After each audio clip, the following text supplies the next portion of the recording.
प्रिय छात्रों, नमस्कार। वसंतराव नाईक कला विज्ञान वाणिज्य महाविद्यालय में आप लोगों ने प्रवेश लिया है। जिन लोगों ने प्रथम वर्ष कला में प्रवेश लिया है और हिंदी विषय लिया है, उन लोगों का मैं स्वागत करता हूं। आपने हिंदी में आज तक कई कहानियों का, कविताओं का अध्ययन किया होगा। कवियत्री बहनाबाई चौधरी उत्तर महाराष्ट्र विद्यापीठ जलगांव, इन्होंने जो पाठ्यक्रम रखा है उनमें आप लोगों के लिए प्रथम सत्र के लिए कथा संचयन करके एक किताब है और उन किताब में कुल मिलाकर 8 कहानियां हैं और उन 8 कहानियों का हमें अध्ययन करना है। कोविड की इस महामारी के कारण क्लास में उपस्थित रहना, प्रत्यक्ष क्लास लेना संभव नहीं है, इसलिए ऑनलाइन क्लास ऑनलाइन क्लास यहाँ जारी है। आपके दोस्त सहेलियाँ जो भी हैं उन्हें सूचित कर दे कि ऑनलाइन क्लासेस शुरू हो गए हैं। यहाँ हमें कुल मिलाकर 8 कहानियों का अध्ययन करना है। पहली कहानी है सदगति, मुंशी प्रेमचंद द्वारा लिखित है। दूसरी कहानी पाजेब है, जैनेन्द्र कुमार की कहानी है। तीसरी कहानी तस्वीर, भीष्म साहनी जी की कहानी है। चौथी कहानी है नौकरी पेशा, कमलेश्वर जी की कहानी है। सौदा, यह मोहन राकेश की कहानी है। गदल 6 नंबर की कहानी है, रांगेव राघव की कहानी है। और जिनावार, यह चित्रा मुजगल की 7 नंबर की कहानी है।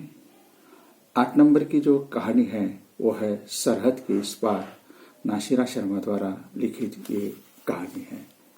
तो यहाँ हम सबसे पहले सौदा, ये जो कहानी है ये मोहन राकेश की प्रसिद्ध कहानी है। कहानी लेखक में मोहन राकेश सर्वश्रेष्ठ है। एक संवेदनशील रचनाकार के रूप में मोहन राकेश जी प्रसिद्ध है। इनका जन्म अगर हम लोगों ने देखा तो 8 जनवरी 1925 को अमृतसर में हुआ है। सरस्वती पत्रिका में उन्होंने कई लेख छपवाए हैं, प्रकाशित हुए हैं और बाद में मोहन राकेश का नाम हिंदी साहित्य जगत से चर्चित हो गया है।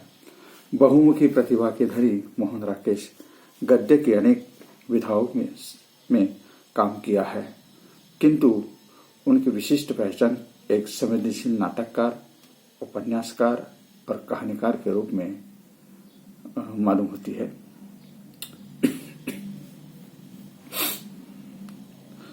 पहली बार मदन मोहन राकेश के नाम से उनकी कहानी प्रकाशित हुई है। इनका मूल नाम मदन मोहन गुलानी था। इस तरह ये मोहन राकेश प्रतिभा के धनी नाटककार, आषाढ़ का एक दिन, लहरों का राजहंस तथा आधे अधूरे, ये इनकी हिंदी के नाटक प्रसिद्ध है। यहाँ सारिका, ये जो है उन्होंने कई साल तक सारिका पत्रिका का संपादन भी किया हुआ है तथा निबंध, एकांकी, यात्रा वृत्तांत, कहानी, उपन्यास आदि अनेक विधाओं पर उन्होंने लेखन कार्य किया हुआ है। उन्होंने हर विधा में नए नए प्रयोग किए तथा नई कहानी आंदोलन के पूर्वधारों में वे थे। बहुपठित होने के कारण मोहन राकेश ने हिंदी में एक सर्वथा नए नाटक का सूत्रपात किया हुआ है, जो भारत और पश्चिमी नाटक का समन्वय था। उनके नाटकों के लिए यह रंगमंच की जरूरत हुई। इस तरह हिंदी में अनेक कारण नए रंगमंच का विकास हुआ है। इस क्षेत्र में उनका योगदान अप्रतिम है। कथाकार के रूप में भी मोहन राकेश का नाम स्वतंत्रता के पश्चात उदित लेखकों की पीढ़ी में अग्रणी है। उनके अंधेरे बंद कमरे, अंतराल न जाने वाला, कल आदि प्रसिद्ध उपन्यास है। आखिरी चट्टान तक यात्रा वृत्तांत, परिवेश बलकमल खुद आलोचना आदि उनकी प्रमुख कृतियां हैं। उनकी पहली कहानी दोहरा ये 1947 में प्रकाशित हुई थी। उसके बाद वे निरंतर लेखन करते रहे हैं तथा इंसान के खंडहर, एक नए बादल, जानवर और एक नई जिंदगी, पौलाद का आकाश आदि उनकी प्रसिद्ध कहानी संग्रह प्रसिद्ध है। इस कहानी में सौदा ये उनकी एक सर्वश्रेष्ठ कहानियों में से एक कहानी मानी जाती है। सौदा मोहन राकेश की एक प्रतिनिधि कहानी है जिसमें उन्होंने पर्वत के जीवन की विडंबनाओं का अंकन किया है। कहानी में पलहगाम के बाजार का दृश्य यहाँ चित्रित किया गया है जिसमें सौदेबाजी चलती है। इस बाजार में सफलता घोड़ों वालों के दृष्टिकोण पर निर्भर करती है। लाला सस्ते में घोड़ा किराए पर लेना चाहता है पर वह उन्हें नहीं मिलता है। लाला इस कहानी का मुख्य पात्र बताया गया है। एक एक कर सभी घोड़े वाले चले जाते हैं और लाला अपने परिवार के साथ वही रह जाता है। पाठक के लिए यह निर्णय छोड़ दिया जाता है कि सौदे में लाभ किसका रहा, लाला का या घोड़े वाले का। अपने अपने लाभ के लिए सौदा तय करते हैं पर यह कोई नहीं समझ नहीं पाता कि उसे लाभ हुआ या हानि। दरअसल कहानी इसी अर्थ में जीवन सत्य का उद्घाटन करती है और पाठक को निर्णय के लिए छोड़ देती है। हिंदी कहानी को कथा और शैली दोनों की दृष्टि से ही नई दिशा देने वाले लेखकों में मोहन राकेश का स्थान अग्रणी है।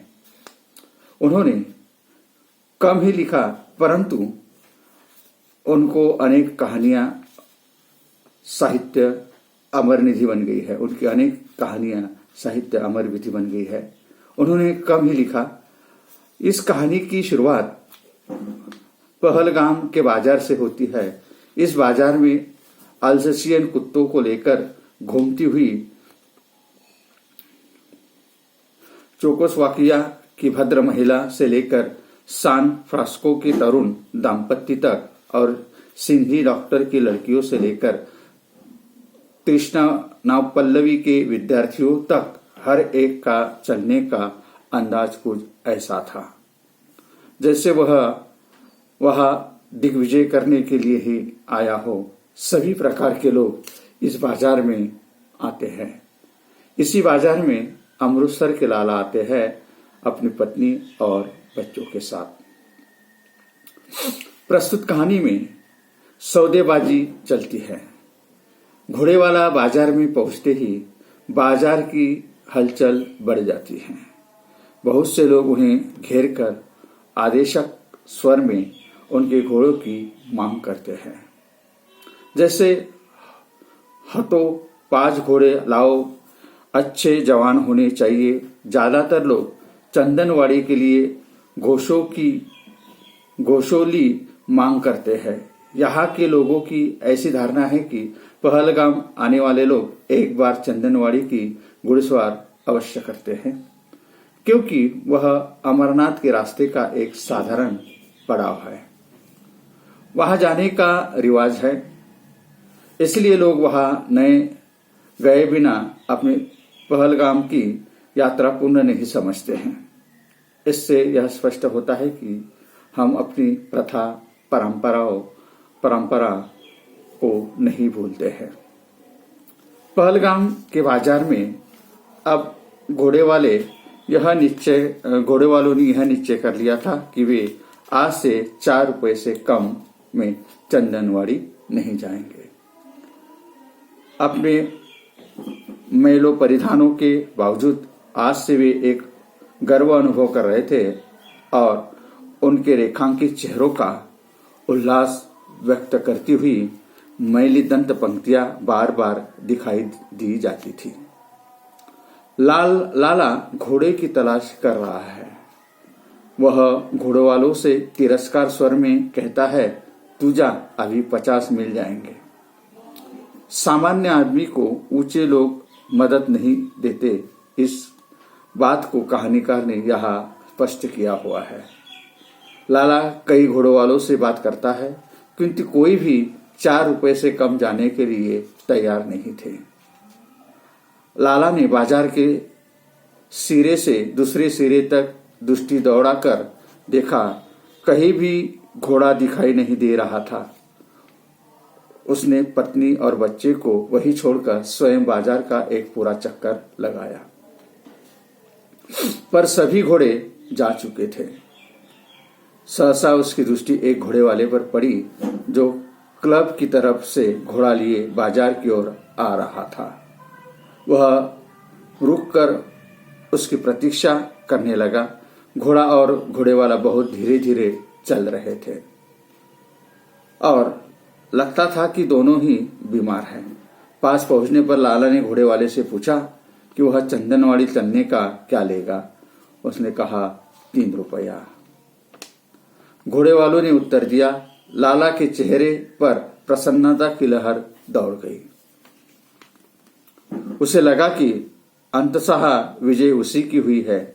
उसने घोड़े वाले से कहा कि वह तुरंत 2 घोड़े और ले आए, पर उसके पास एक ही घोड़ा था। तब लाला ने कहा, तू तो मेरे साथ रह, अभी 2 घोड़े और मिल जाएंगे। लाला ने कहा और उसे साथ लिए हुए वह वहां गया जहां उसकी पत्नी खड़ी थी।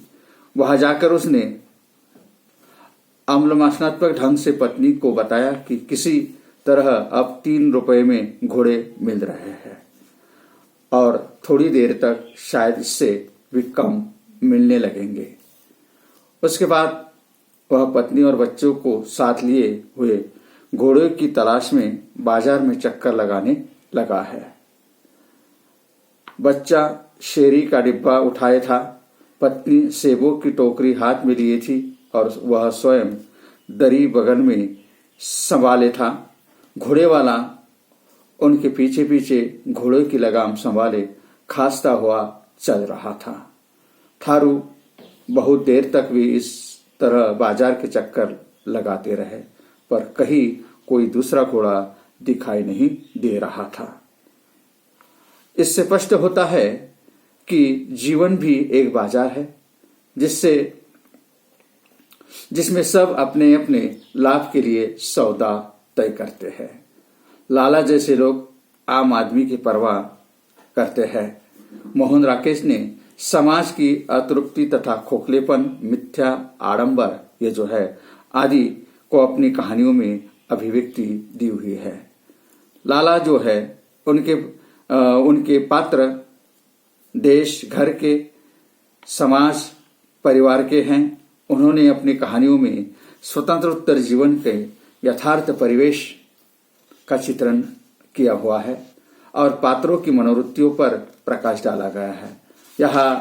इस तरह यह मोहन राकेश की जो कहानी है, इस मोहन राकेश की कहानी पर हमने संक्षिप्त में चर्चा की हुई है और संक्षिप्त में चर्चा करने के बाद हम यहाँ इस कहानी के जो पात्र है लाला इस कहानी का मुख्य पात्र है। मनुष्य ने व्यवहारी होना चाहिए या नहीं होना चाहिए, इस समय समय की बात है। ये भी मोहन राकेश अप्रत्यक्ष तौर पर स्पष्ट करते हैं। सौदा होना चाहिए, लेकिन उसका समय, उसका टाइम, परिस्थिति, ये जो है आदि बातों के ऊपर भी यहाँ मोहन राकेश ने अप्रत्यक्ष तौर पर संकेत किया हुआ है। घुड़सवार करने के लिए या यात्रा करने के लिए अवश्य है, करना अवश्य है, घूमना अवश्य है, लेकिन समय ये जो है समय बीतता जा रहा है। आखिरी में उनकी जो इच्छा जो रहती है वो इच्छा आम आदमी, इससे स्पष्ट होता है कि जीवन भी एक बाजार है, ऐसा लेखक का कहना है। ये जीवन जो है, जीवन भी एक तरह से बाजार है। बाजार मारा जाता है, बाजार खेला जाता है। इस तरह मनुष्य जो है, मनुष्य की ये संक्षेप में इस कहानी को मैंने आपके सम्मुख रखने की कोशिश की हुई है और यहाँ पर हम रुकते हैं। और दूसरी कहानी जो है कि दूसरी कहानी ये जो है कि दूसरी कहानी यहाँ उन्होंने बताई हुई है कि गदल ये जो है, गदल ये जो कहानी है, ये गदल कहानी रांगेय राघव की ये प्रसिद्ध कहानी है।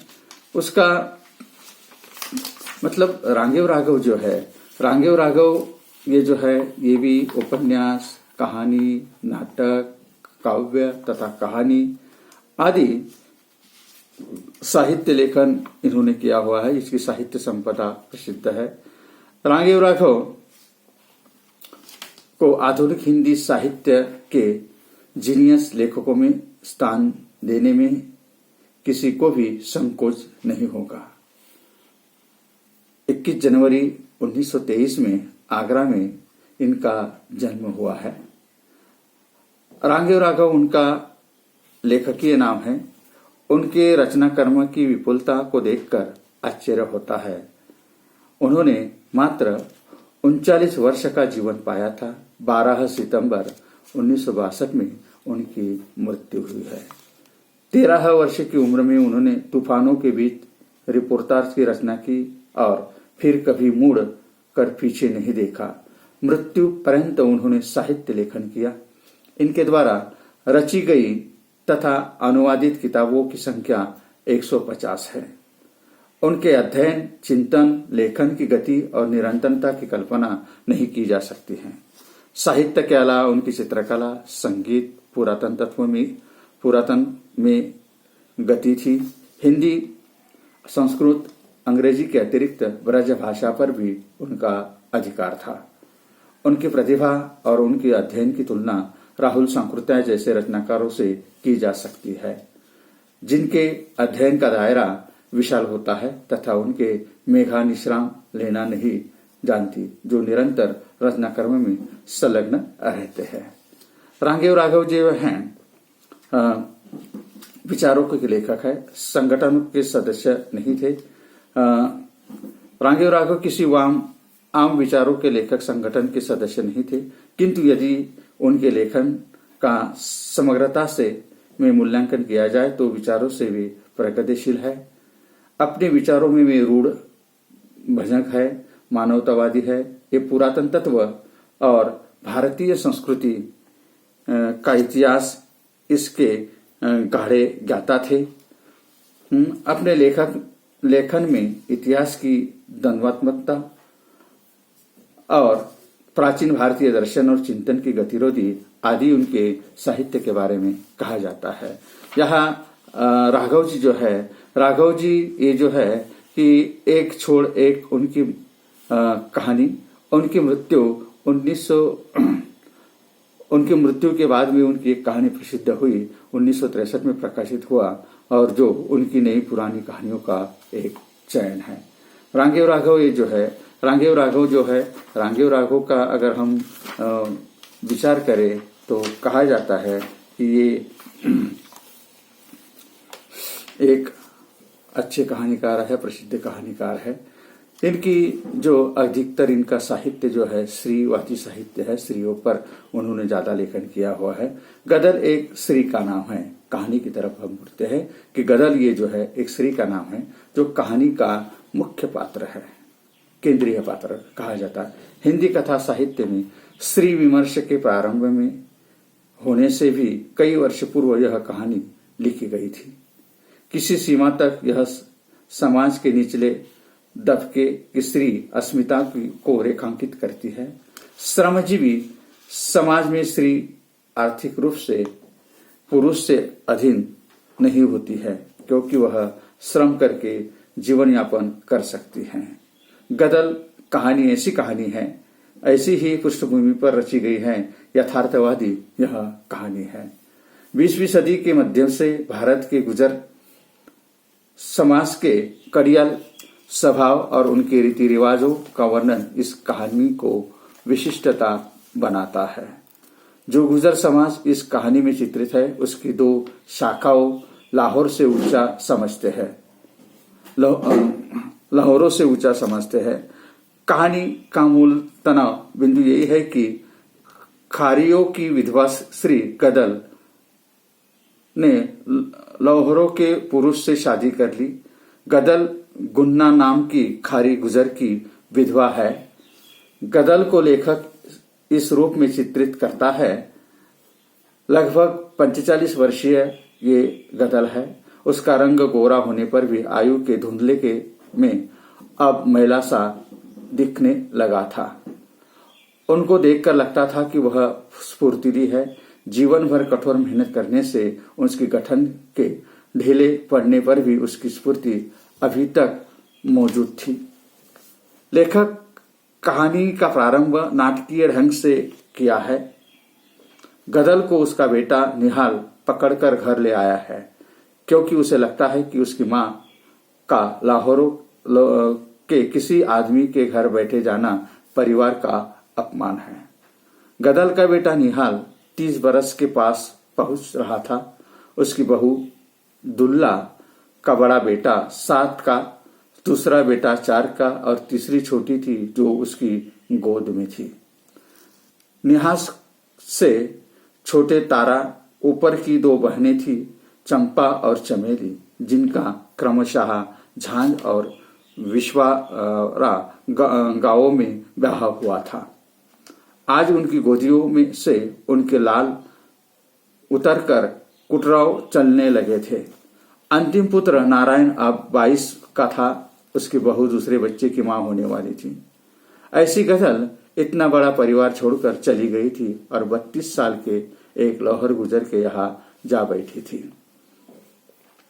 यो ही जिस विधुर लौहर गुजर मौनी के घर जाकर बैठी थी, वह भी उससे अपना मतलब साधने का ही इरादा रखता है।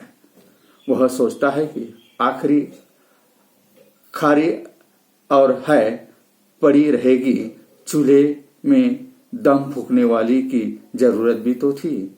मतलब यहाँ स्त्री को केवल एक भोगवादी वस्तु के नाम से कहा गया है, अप्रत्यक्ष तौर पर लेखक का कहना है। गदल की त्रासदी वही है जो उसके देवर और उसके बेटे को लगता है कि लोहरे गुजर को अपना दूसरा पति बनाकर गदल के परिवार की प्रतिष्ठा नष्ट कर दी है, क्योंकि खारी गुजर अपने को लोहरों से ऊंचा मानते हैं। दूसरी ओर मौनी गुजर के परिवार के लोगों को लगता है कि पति बदलने के दंड स्वरूप गदल ने अपने बेटों को हंसली और कड़े देकर चालाकी की है। मौनी की भाभी ताना मारते हुए अपने देवर से कहती है, 4 जगह बैठेंगी तो बेटे के खेत की डोरी पर डंडा थुआ तक लग जाएंगे, पक्का चबूतरा घर के आगे बन जाएगा। समझा देती हूँ, तुम भोलो भले ठहरे तिरिया चरित्र तुम क्या जानो, धंधा है यह भी अब कहेगी। फिर बनावा मुझे। इसका उतना ही तीखा उत्तर गदल का है कि वह मालकिन बनकर रहेगी, बंदी बनकर नहीं। वह ना तो अपने बेटों के अधीन है और ना ही अपने पति के अधीन है। इस कहानी में नए पति के परिजनों की वह आश्रित है। रांगे और राघव की विशेषता यह है कि वह यथार्थ का दामन कभी नहीं छोड़ते। अपने पात्र के माध्यम से वे श्री अस्मिता की ओर इंगित जरूर होते हैं, किंतु उस काल और वक्षगिरी की श्री की सोच और सीमा को जैसे का तैसा रखते हैं जो यथार्थ की मांग है। उसका देवर डोडी उससे शिकायत करता है कि वह अपना घर छोड़कर दूसरे आदमी को पति बनाकर चली गई, तो गदल का स्पष्ट मत है कि उसके पति के मरने के बाद उसके देवर को चाहिए था कि उनके पास की लोक रीति के अनुसार उससे शादी कर लेता, क्योंकि उसका देवर विधुर हो चुका था। ऐसी स्थिति में उससे तीखे बातें सुनकर जब उसका देवर उसे धौंस तो देता है, किंतु उस पर हाथ नहीं उठा पाता, तो वह कहती है, अरे कोई बहरा से विधियाता विहुर बढ़कर जो तू मुझे मारता तो मैं समझती तू अपना मानता है।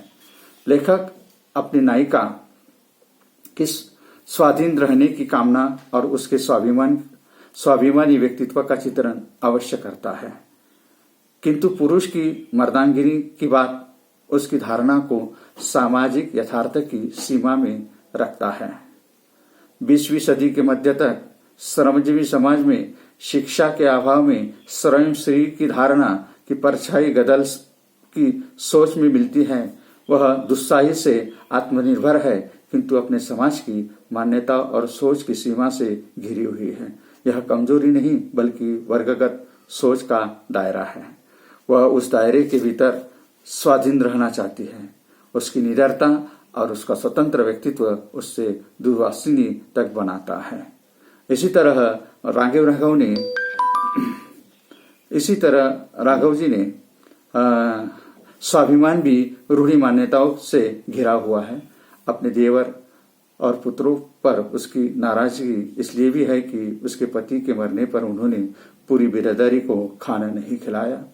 वह अपने देवर डोडी से कहती है, मेरे ससुरे में थे तब भैया ने बिरादरी को जिमाकर ओटो से पानी पिलाया था अपने, और तुम सबने कितने बुलाए, तू भैया दो बेटे, यही भैया है यही बेटे हैं, 25 आदमी बुलाए कुल, क्योंकि आखिर कह दिया लड़ाई में कानून है, पुलिस 25 से ज्यादा होते ही पकड़ ले जाएगी। गदल कहानी स्त्री पात्र पर केंद्रित है, किंतु उसकी विशेषता एक जाति जनजाति की जीवन पद्धति की पृष्ठभूमि का चित्रण भी करती है। वह समाज अपने कड़ियन पालन और रीति रिवाजों के साथ पाठक के समक्ष उपस्थित होता है। कहानी में घटना की तीव्रता उसका उत्तर भाग में है। राघव कथा साहित्य में जनजीवन के चित्रण के लिए जाने जाते हैं। इस बिंदु पर उसके उपन्यास कब तक पुकारूं का विशेष रूप से उल्लेख अवश्य है। नाट जाति के जीवन के विभिन्न पहलुओं को विशाल कौनवास को यह रचना चित्रित करती है। गदल कहानी को महत्वपूर्ण कहानी मानने का एक आधार यह भी है कि यह एक स्त्री पात्र के स्वाभिमान के अलावा उसके समाज के यथार्थों को रचती है। तीव्र घटनाओं के बीच यह कहानी सम्मान देती है। डोडी की मृत्यु हो जाती है, किंतु मौनी गदल को अपने परिवार के पास जाने से है कि वे अपने चाचा का मृतक संस्कार भी पूरी बिरादरी को खिलाए। जब बेटे कहते हैं कि 25 आदमी से अधिक को भोजन में बुलाने का नियम नहीं है, तब वह बिरादरी दुस्तूर का वास्ता तथा पूरा खर्च स्वयं उठाने का आश्वासन देकर उन्हें राजी कर लेती है। वह दरोगा को रिश्वत देकर दखल अंदाज न करने के लिए मना लेती है, किंतु ईर्ष्यावश मौनी बड़े दरोगा को सूचना दे देता है। परिणाम स्वरूप खारी खुजर बिरादरी जिम रही थी। तभी थाने से आकर सिपाही कार्यक्रम को रोकने के लिए कहता है, क्योंकि बड़े दरोगा के आदेश पर दरोगा आकर छाया मारोगे, वह राजकाज की बात समझाता है। गदल अपने अंधविश्वास अज्ञान के चलते बिरादरी से राज्य से ऊपर बताते हुए अड़ जाती है। तुम सुन लो, तुम धर्म छीन लो, तुम तो मैं जीना हराम है, तो हमें जीना हराम है। हथियारबंद पुलिस के आने पर गदल मृत्यु भोज की जिमते हुए बिरादरी के लोगों को सौगात देती है और वे आखिरी ही उठे और पीछे से निकल जाए। गदल की योजनानुसार खारी गुजर छत पर बैठकर भरमार बंदूकों से सैल होकर पुलिस दल पर फायर करने लगे। गदल खुद भी छत पर जाकर बंदूक लेकर मोर्चा संभालती है और अपने बेटे और उनके परिवार को वहां से निकाल देती है। पुलिस पीछे से घेरा डालकर छत पर पहुंचकर गोली चलाती है। गदल के बेटे में गोली लगती है। दरोगा के पूछने पर खून में भीगी हुई मृत्यु के निकट पहुंची गदल मुस्कुरा कर कहती है, कारज तो हो दरोगा जी, आत्मा को शांति मिल गई। दरोगा के यह पूछने पर कि वह कौन है गदल मरते मरते कहानी है कि जो एक दिन अकेला न रहा उसकी सका उसी की है। प्रश्न उठता है कि उसी की के बाद वस्तुतः क्या है और कौन है। प्रश्न यह भी है कि कथा नायिका ने जो कुछ भी किया पाठक उसे किस रूप में लेते हैं, यह भी लेखक वस्तुतः क्या सिद्ध करना चाहता है।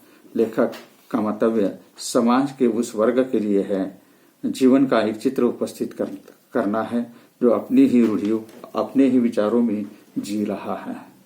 उन जातियों में अपनी आपसी संबंध की धारणा एकदम भिन्न थी। उनके अनुसार उनकी संवेदनार्थों का रूप बनता है। उन्हें उसी स्थिति में छोड़कर समाज आगे निकलने का मत रखता है, समाज अभिमान करता है। क्या हमारे समकालीन विकास की परिभाषा में ऐसे समाज शामिल है? लेखक अपनी ओर से कुछ कहता नहीं है, किंतु लेखक में उसकी पक्षधारता स्पष्ट है। उसी रचनाधर्मिता में वह वर्ग शामिल है। उसके अलावा व्यक्ति और उस वर्ग की सत्ता और व्यवस्था से द्वंद्व के संकेत भी इस कहानी में हैं। वह स्त्री होने का अभिशाप झेल कर भी अपने व्यक्तित्व की रक्षा की अग्रगणी है।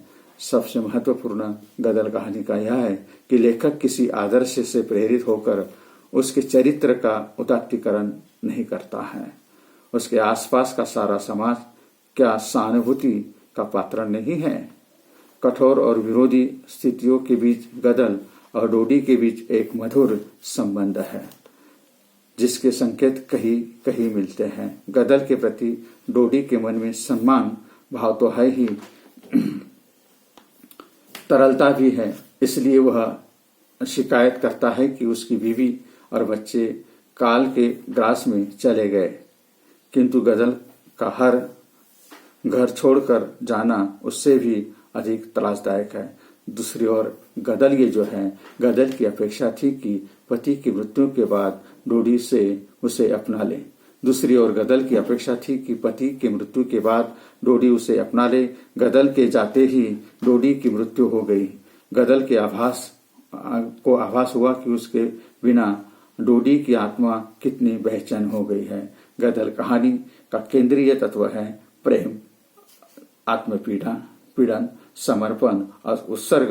ये जो है यहाँ चित्रित किया गया है और इस तरह यह जो कहानी है, ये गदल कहानी यहाँ पे समाप्त होती है। और